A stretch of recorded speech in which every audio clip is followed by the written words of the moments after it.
sinisisi sila kung talagang guilty kami o kung talagang ititigil ko to. Hindi kailangan itigil ang isabong kung talagang kailangan. Kung guilty ako, sasabihin ko sa inyo, kung guilty yung kumpanya namin.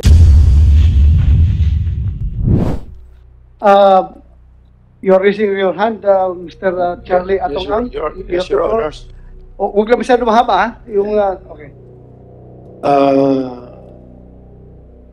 Sasalita po ako sa dalawang bagay. As Lucky 8, inamin ko po, nasabi ko sa inyo, kailangan, pasensya ka, hindi ako narating noon nakaraan dahil kita niyo ng boses ko, tsaka lagi ako inuubo dahil nagka-COVID ako noon nakaraan. Pero, excuse me, negative ka? Negative. May side effect ang ano. Thank you. Anyway, Continue. as dalawang klase, Lucky 8 at saka as gaming consultant ng mga sugal, makakapagbigay ako ng idea rin sa inyo. As Lucky 8, owner of Lucky 8, mamaya sasabihin ko sa inyo lahat to para magaydan lang. Parang ano na eh, ang Lucky 8, parang ginano nyo na guilty eh. Hindi naman trial by publicity, papatunayan ko sa inyo na may conspiracy rito. Okay? Wala kaming kinalaman dyan, patutunayan ko sa inyo ang conspiracy. Tignan nyo muna, sino ang totoong may-ari ng Lucky 8? Ako. Hindi kasi pwedeng maging may-ari rito ang abogado kailangan dito. Ang kailangan dito, at least may gaming na alam ka na maski sa anong sugal o power ka man lang sa gobyerno. Hindi ganoon. Huwag na tayo magtago sa kalokohan. Maging totoo tayo. Gusto ko malaman, hindi ako mahilig sa pera. At huwag nyo nang kawawa naman ng PACOR, kawawa DOJ. Ako makapagpaliwanag kasi gaming, mapapaliwanag ko sa inyo. Sinisisi sila kung talagang guilty kami o kung talagang ititigil ko to. Hindi kailangan itigil ang isabong kung talagang kailangan. Kung guilty ako, sasabihin ko sa inyo, kung guilty yung kumpanya namin. Pero may papatunayan ko nga sa inyo na may conspiracy rito. Sino may-ari ng Lucky 8? Ako. Pag-aralan nyo may ito. Sino may-ari ng isang kumpanya dyan? The biggest, the longest gaming or gambling lord in the Philippines. Alam niyo na kung sino yan. 30 years na may higit yan. In fact, sinasabi pa niya na hawak niya mga presidente lagi. Sabihin mo kung sino. Huwag kang... Pineda, alam ko, bahala na kayo dyan, kung sino man yan. Sige. At pang-level pa ako. Sige. Okay. Ang isang may-ari, congressman naman, kaibigan ko. Ang isang may-ari, ex-congressman. Ang isang may-ari, mga mayors naman, lahat to, nagsasabong lahat to. At For the record, kung may sinasabi ka, mamaya sabihin naman nila ng congressman na nagamit mo itong committee para siraan sila. Gamitin mo, pag-isabi na rin yung pangalan. Magkakaibigan kami, magkakilala kami lahat. So, may pangalan ka. Sabihin mo yung pangalan. Well, alam natin ang legality na mahirap patunayan kung sino na... Basta sasabihin ko lang po yung... kasi, sa inyo na rin ang galing na meron tayong batas sa sinusunod. Kapareho yan. Nag-iimbestiga pa tayo, guilty na kagad ang Lucky 8. Bakit hindi natin tignan ng conspiracy? Trial by publicity. Sino nagsabi sa'yo na guilty ang Lucky 8? Hindi. Sinasabi niyo po kasi na suspindihin ang Lucky 8. Bakit Lucky 8 lang? Bakit? Mali po kayo. We are not singling out Lucky 8. Kanina, Lucky 8 lang. Please listen to me. We are not singling out Lucky 8. Yes, Your we are recommending for the cancellation of the permit to license to operate of the 7 licenses as provided by PAGCOR. Kaya hindi po single out yung Lucky 8. Anyway, wala po tayong problema. Kung talagang, kami mo mismo titigil. Kapareho na sabi ko, hindi ko after dito, ang gusto ko lang makatulong sa tao, mahal ko ang Pilipinas, mahal ko ang gobyerno natin. Ang kinikita po namin, tinutulong namin dito more or less, sa operation namin, nasa 1 billion na. Ang kinikita namin, pinamigay ko na lahat yan. Sa dialysis program lang namin, 225 million na, 50 na po pinapadialysis, 50,000 ang pinapadialysis namin. Really, mamaya ko na po babasahin to, tapusin ko lang po yung Mr. Chairman, sorry to interrupt. Senator Mr. Atongang, Minority Leader. Meron pa po isang importante For remark. a while. May interjection lang si Minority Leader. Just one question. Come on, break. Just one question, Mr. Chair, if you will Yes. permit. Since the resource person has mentioned that he is the owner, he admitted he's the owner of Block 8, he mentioned that there are other licensees. Would the good resource person be able to state on the record who are these licenses of Isabong? Yes, we can do that. Sinabi Yes, Oh, we can yes, do that. We can do Yes, that. if he can enumerate. Yeah, there is a request coming from Senator Drilon that kung sinabi mo mga pangalan, bigyan mo ng mukha, bigyan mo ng kung sino yung congressman, sino yung ex-congressman, sabihin mo na for the record of this committee. Kasi nagsabi ka naman, inamin mo naman na ikaw ang laki, then yung iba, pangalanan na natin. Okay, ganito. Okay. Please go ahead. Ang alam ko rito, 6 kami na magkakilala rito. Okay, number 1 ako. So, number 2, Tebong Pineda. Number 3, kila Congressman Tebes. Number 4, hindi ko na alam yung mga kumpanya nila. Ex-Congressman Patrick Antonio. Number 5, kila Mayor Ella Nagaño. Number 6, kila General Cascolan, plus 86.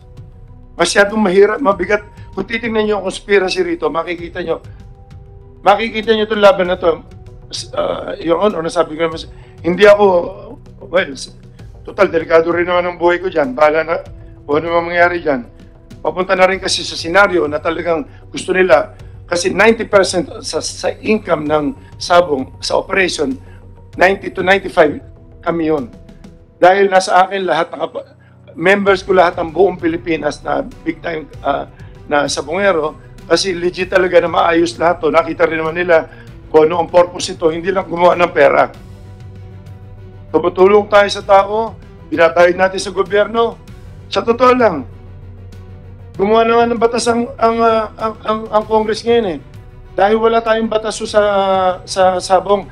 Ito po yung batas na ito as gaming consultant na. Ang PD 449 po, yan ang original na batas ng Sabong. Fridays and holidays lang yan. Sabungan lang. Noong 1994 yan, 1974, na-amendya ni Presidente Marcos bago sa bumaba, PD 1802. In-amend siya, 1802, tapos after few months, pinalitan na 1802-A, 1981, ginawa niyang Sundays and holidays and regular days. Yan yung tinatawag ng mga pintakasina. Ang pinakahuling batas ng Sabong. So, ibig sabihin, amended na yung PD 449, sinabi po ni Senator po, yung amended na po yung PD 449, naging PD 1802 na po yun. Doon po tumitigil at nagkaroon lang na isa pa na Republic Act 7160 noong 1991. Ipinasa sa local government ang paglilisensya at saka pag-aayos ng pag-i-issue ng license and pag-control ng cockfighting inside cockpit only. Doon pumapasok yan. Ngayon, yung pinagtatalunan natin na ang PAGCOR ba may karapatan na gumawak ng Sabong? Wala karapatan sa Sabong ang PAGCOR dahil ang PAGCOR, babalik tayo doon sa local government code na 7160, sila ang kontrol, sila ang mag-i-issue ng permit, sila ang GAP ang magko-control magbibigyan ng license. So tatlong agency ito eh. Local government, ang mayor ang mag-i-issue ng permit, building permit, tapos ang GAP ang mag-i-issue ng mga license and everything, mag-monitor ng mga game fixing. Ang bet ngayon dahil kaya nakapasok ang PAGCOR dito dahil sa new technology na. Nung nagsimula na itong mga pandemic na to, tatlo lang kasi ang pwedeng tumanggap na sugal. PAGCOR, PCSO, tsaka horse racing. So, kung ano yung sugal na papasok dyan, may sasalong isa. Pag walang sumalo niyan, ibig sabihin, illegal gambling yan. Ngayon, since pumasok tayo sa online gaming, gumamit tayo ng computer, online na yan. So, kinuha ng PAGCOR na walang ibang kukuha dahil online ka, tsaka pa lang nila kinuha. Wala pa kasi sa batas ng online eh. Ang online, ang online gaming lumabas noong 2005 lang yata yan. Nagsimula lang yan yung mga pogo-pogo. So, ibig sabihin, hindi rin natakil yan, hindi na pag-aralan sa law yan eh. Wala naman kasi yan, new technology yan eh. So, ibig sabihin, kung ano man ang batas na ginagawa ngayon, kapareho nito nung bakit kami nakapag-start maski na may pandemic? Bakit nakapag-video ka? Ang pinagbabawal ng IATF si cockpit. Cockpit lang po yun. Ngayon, nung nag-apply kami, pinag-aralan ko yung legality. Nagpagawa kami ng ordinansa. Tingnan nyo to. Ordinansa, nung time na yun, wala pang PAGCOR, 2001. Nagsimula kami nung ordinansa ng Manila, Lipa, tsaka Santa Cruz. Nagsimula lang kami sa Lipa, tsaka Santa Cruz. Sinasabi sa isang ordinansa, ang ordinansa kasi, yan yung parang Congress ng ating Pilipinas.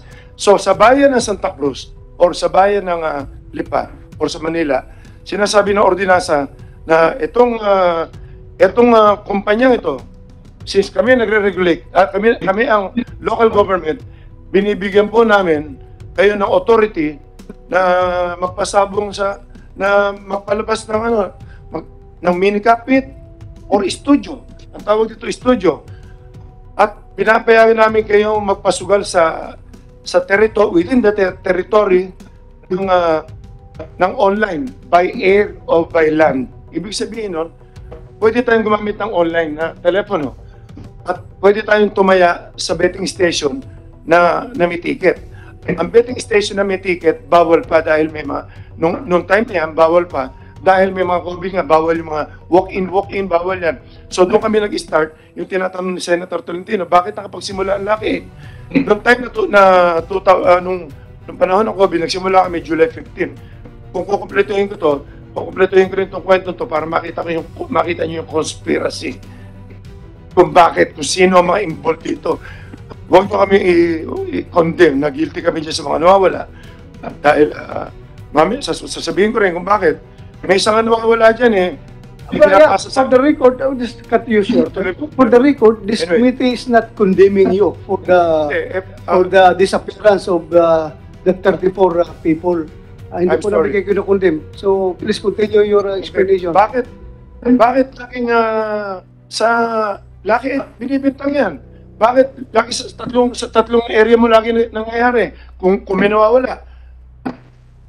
Kami lang po ang pinakamalaking operasyon. Sa amin lang po talaga lumalaban ang mga nagsasabong sa buong Pilipinas. Pero yung iba lumalaban sa amin, yung iba lumalaban din si Kilabong Pineda, yung iba lumalaban din kila Tevez. So lahat lumalaban din, umiikot din yan. So I just want to make it clear. Kaya nakasentro dito sa kumpanya ninyo yung investigasyon, hindi nakasentro kay Bong Pineda, hindi nakasentro doon sa ibang mga licensee because yung tatlong mga sabungan kung saan last known location ng mga missing victims, doon sila nalulocate bago sila nawawala. Before they were reported missing, doon sila sa ratong sabungan yan na pinag-aari ninyo. Kaya bakit naman namin imbestigahan yung ibang licensee na sa inyo naman yung tatlong sabungan? Kaya klaruin ko lang sa iyo, we are not singling you out. This committee is very fair enough. Kaya nga pinatawag ka namin to provide you an avenue to clear your name.